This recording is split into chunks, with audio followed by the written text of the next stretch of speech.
Hi guys, welcome back to my channel. In this video I will teach you how to turn on messages on the TikTok. So if you want to turn on the messages on the TikTok, watch this video till the end, and if this video really helps you out, do subscribe to my channel.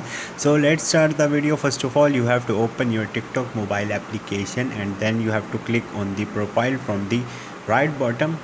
Here you will see different options. Simply you have to click on the three lines on the right top and go to the settings and the privacy. Here you will see privacy on the second one. Now scroll up and you have to search for the messaging.